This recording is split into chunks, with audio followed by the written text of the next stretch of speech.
আজকে আমি একটা সুন্দর জায়গা দেখাবো। আসলে এই জায়গাটা এত সুন্দর যে এটা বর্ণনা করা যাবে না। এখানে আমি যখনই আসি, এখানে আমি আধা ঘন্টা 1 ঘন্টা ঘুরি।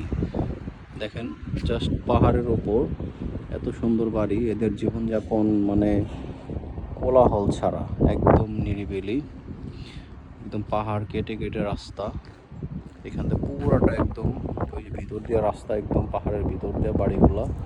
এদিকটা আবার অনেক নিচু, ডাউন হিল, এটা হচ্ছে আপার হিল। অনেক সুন্দর, স্বচ্ছ, পরিষ্কার। আর আজকে ওয়েদারটা এত সুন্দর। আসলে এখনো শীত শেষ হয়নি, বাট শেষের দিকে, but from now summer vibe পাওয়া যাইতেছে। আজকে আবহাওয়াটা এরকম মনে হয় সামার চলে আসছে। আসলে এখনও সামার আসে নাই, বাট শীত শেষের দিকে, আবহাওয়াটা ভালো। পুরোটাই একদম পাহাড়, অনেক কিছু। আমি কিন্তু অনেক নিচু থেকে উপর উঠছি। আমি আমার গাড়ি নিয়ে আসছি, এখানে আর গাড়ি আনা যায় না।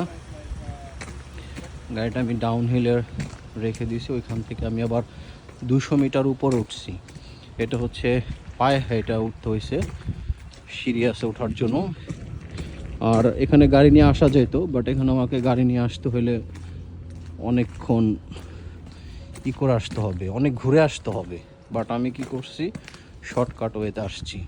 শর্টকাট ওয়ে এসে গাড়িটা পার্কিং করে দেন আমি 200 মিটার উপরে হাইটা হাইটাই ঘুরে ঘুরে উঠছি।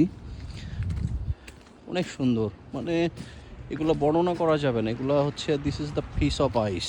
এগুলা সচক্ষে না দেখলে এই ফিলটা করা যাবে না যে কত সুন্দর জায়গা আল্লাহ তাআলা মানুষের জন্য সৃষ্টি করছে, তার সৃষ্টির বসবাসের জন্য। এই যে আমি কিন্তু এই নিচু থেকে ওদিক দিয়ে আমার উপর উঠতেছে, এই আমি অনেক নিচুতে ছিলাম, ওইখান থেকে আসছি। সুন্দর, দিস ব্রেথটেকিং প্লেস।